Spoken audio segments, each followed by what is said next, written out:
Welcome to episode 51 of Ernie O'Malley's Journey. Contemplations from Curragh Internment Camp in April 1924. So, where is my father, General Ernie O'Malley, at this stage? He's come through that 41-day hunger strike in Kilmainham.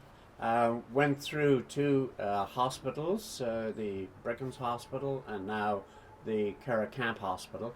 And then he was put out into the general milieu of the camp in a hut with 35 other people.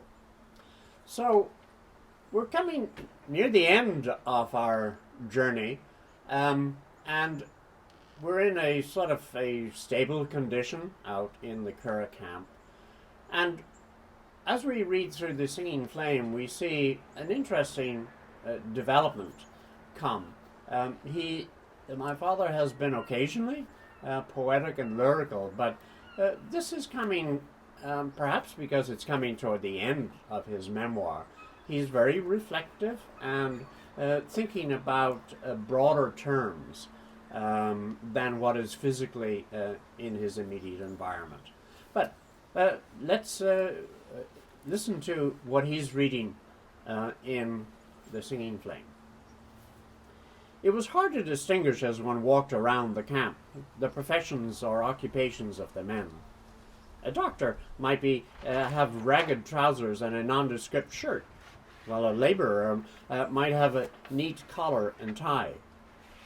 We were prisoners. It did not matter about one's position or education here.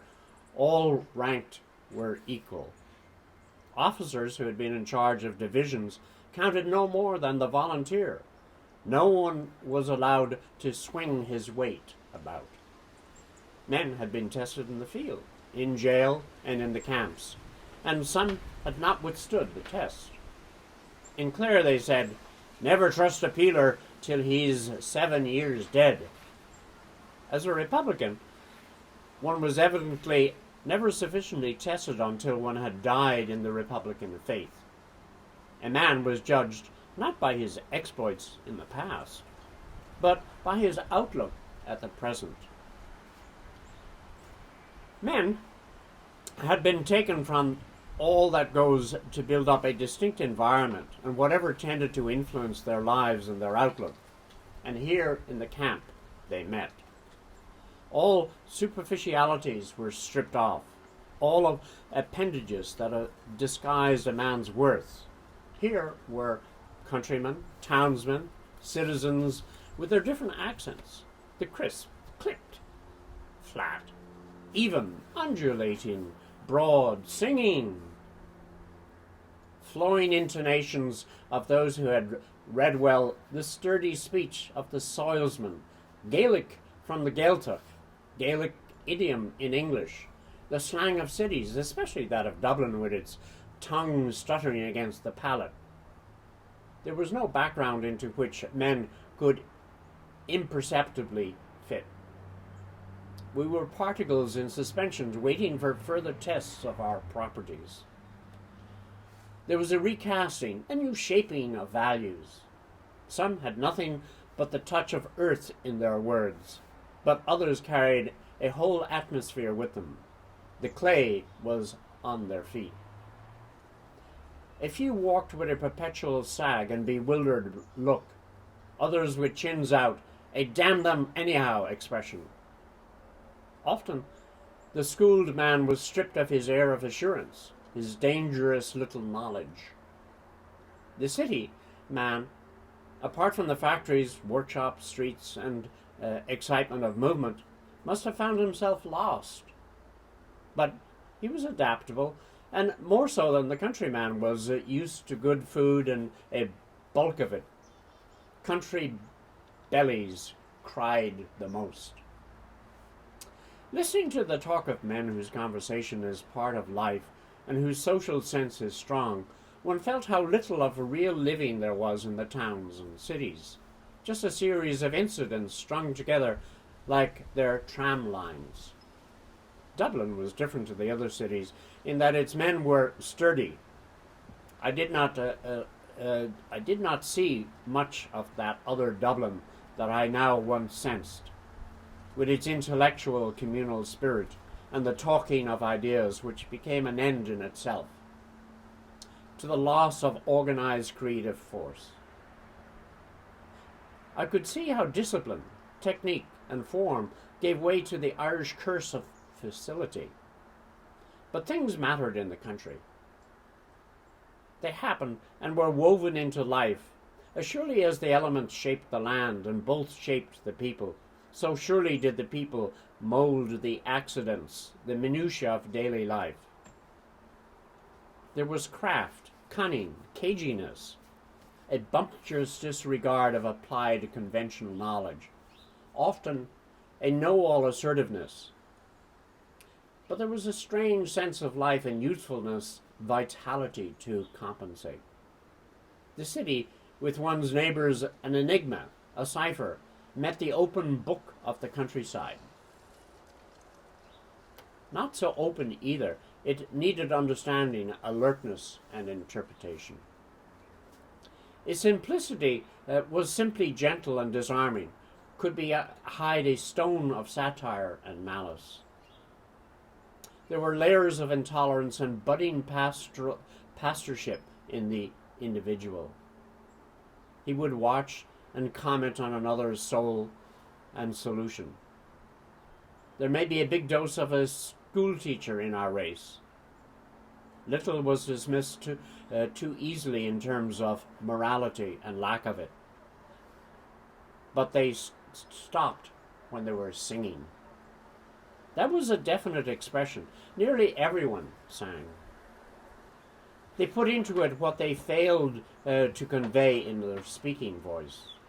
Men who would not speak of Ireland as they would of their sweethearts changed when they sang.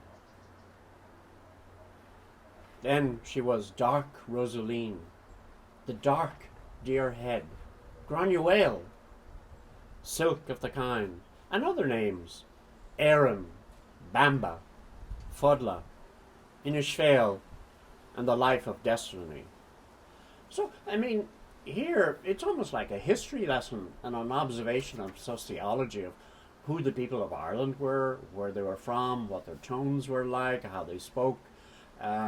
Also, you get his own observation, thinking about what these people were, what they had done, how their own life had influenced them. But also, the way he tells the story is of the prison life. Prison life was a leveler of society.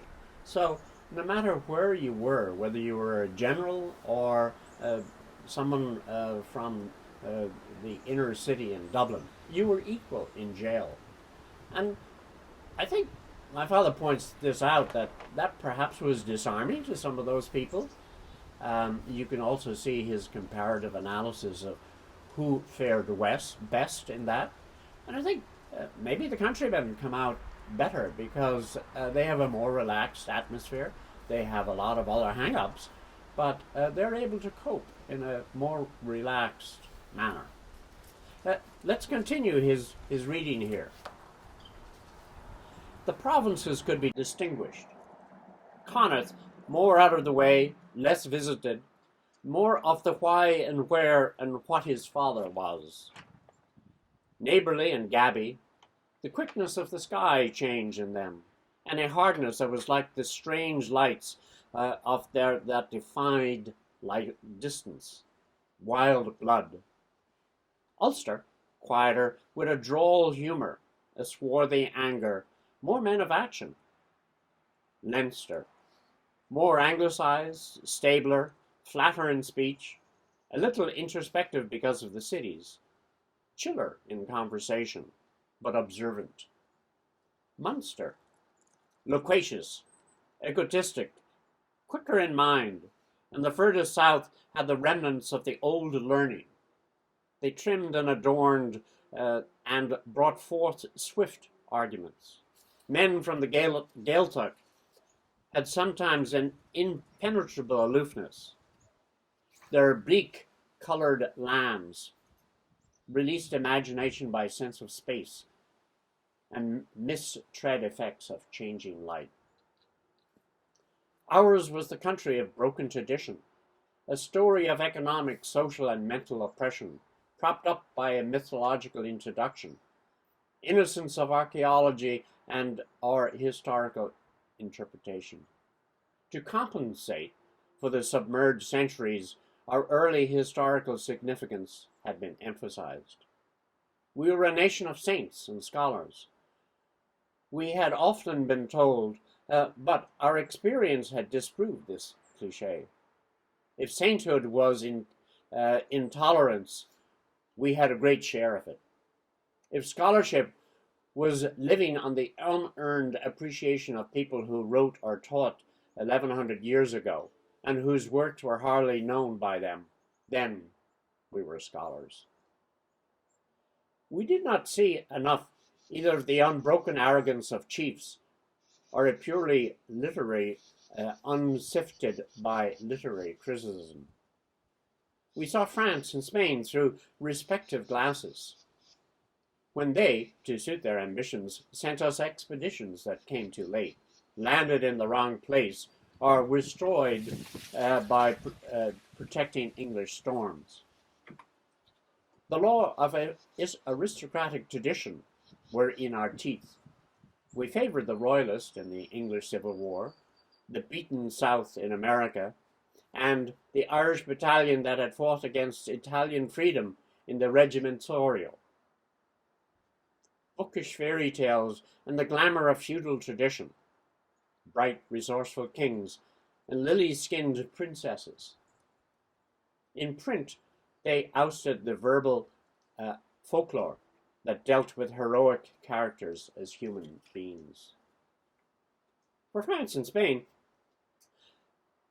was a traditionally friendship. England we looked upon through the centuries of conquest and the image of troubles. We expected sympathy from nations who, past the stage where a diversion of campaigns to Ireland would help them, were now disinterested. Cut off from scientific and intellectual eddies, we had a world of our own, an emotional life, but no philosophy or economic framework. Physically, we had never had control of the land in peace, save when the Grattan ascendancy men who had made economic changes, which were then wiped out by the union with England. As an agricultural people, we lacked scientific training. We were a ranch sending bullocks to England, boys and girls to America. The Catholic Church, unlike the Empire, made use of both ends of the social system, the very poor as well as the rich. But the Civil War had given us a sense of reality about ourselves and about the nation. It had taught us how Irish history had once worked in the 16th and 17th centuries. So that's a lot to understand and appreciate what he's saying, but there's reflections on the historical level, on the sociological attitude of where the Irish stood and how they understood themselves, and how they were part of an empire and yet struggling sort of to keep their own identity. And when you can see how he describes the individual from the four provinces of Ireland, he's able to cut to the chase in the sense of really getting some of the common characteristics that we can see today. Now, when you think of loquacious Corkman or from Munster, loquacious is an adjective you could describe to many, but his perception was that the Munster men came out more than the others. Let's continue where my father is reading here. The people had been written about often by those of the Pale who had looked over the fence. Now, the Pale was an area in Ireland which was defined, so to speak, as being within reach of Dublin. And there's a very common expression, don't go beyond the Pale. And that actually goes back to Irish history, which was it would be safe for a young lady or a person of notable character to go beyond the pale, outside that area that was safe, safely maintained by the Anglo-Irish in the eastern section of Ireland. Why could we not have submitted hundreds of years ago? Was there not something inherent in our civilization, our experience, our outlook on life and death? We had fought a civilization which did not suit us. We had striven to give complete expression of genius to the race in a fight against organized imperialism, the personal against the impersonal. But our old idea of life, the stress on its human values, the awareness of human natural things needed to be renewed.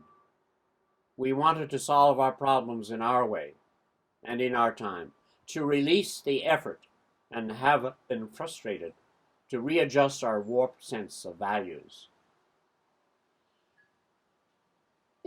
That defines what the Republic was, what they wanted to get out from an imperial system. They wanted to have the freedom to express themselves.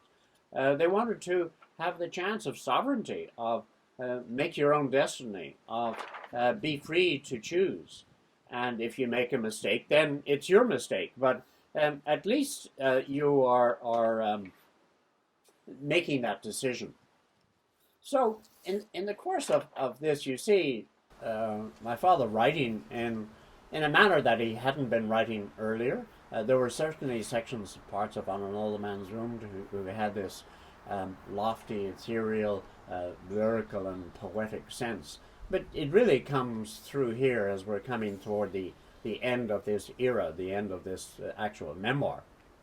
And we see his own reflections on nationality, on sort of the Republican cause, of how Ireland should not maintain its slavish mentality. They should get out from the empire. And no doubt there's also a little bit of reality coming in, that he's saying we haven't actually achieved that, that may be something for the future. We read recently about his looking to a good magazine which would come in the future, of a future of not having to swear an oath of allegiance, which would come in the future. So much of what my father is suggesting does come about, and the Irish civilization is getting stronger. Its writers are coming up, its culture is being increased.